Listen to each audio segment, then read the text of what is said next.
airport has crashed in the city of Karachi. Officials say the flight was headed from Lahore to Karachi when it crashed just before it was scheduled to land.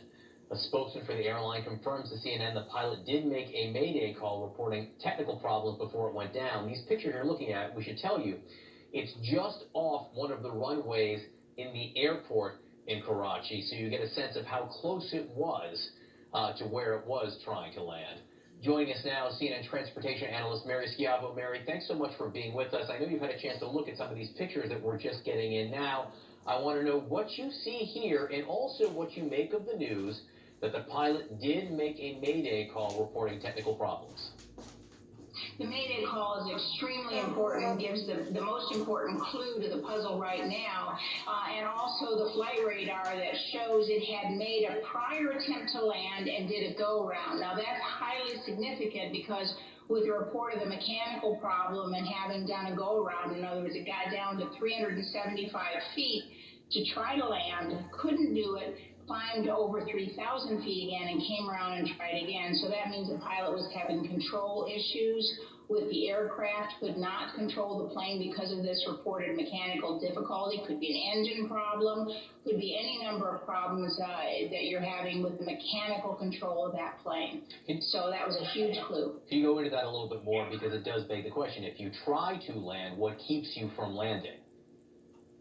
Exactly. What keeps you from landing can be many things, but the ability to control the plane all the way down to touchdown on the runway and to be able to keep that plane in the proper configuration, just put it in layman's terms, the proper nose up, nose down configuration, be able to control it so when you do touch down on the runway, you have control of the plane as you lose the lift. In other words, the air flowing over your wings when you touch that runway. So if you can't do that, if you're the pilot and you're 375 feet over the ground and you don't feel you have control of the plane, you must go around. Those are the standards of the International Civil Aviation Organization. So this was an Airbus A320, one of the workhorses of the Airbus fleet. What do we know about the safety record of the A320, but also Pakistan International Airlines?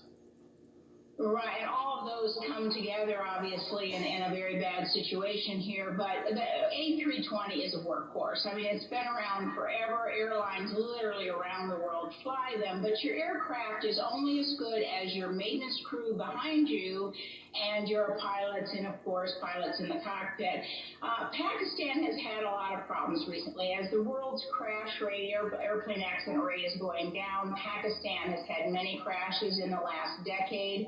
Pakistan was also plagued with a fake pilot with a false credentialing problem. About a year ago, they had to fire a number of pilots and other airline employees for having fake credentials, in other words, a fake pilot and others. And then with the crash record, they've had a lot of difficulties. So here, the issue is also they've just gone back to flying. They've only been back in the air for a little less than a week. And even in the United States, we worry about pilots who have been furloughed, maintenance people who have been furloughed, because, you really have to stay on top of your game. And so did the fact the airline had not been flying for some time also play a role in perhaps the maintenance or the readiness of this aircraft? Again, we're looking at the pictures now of where this plane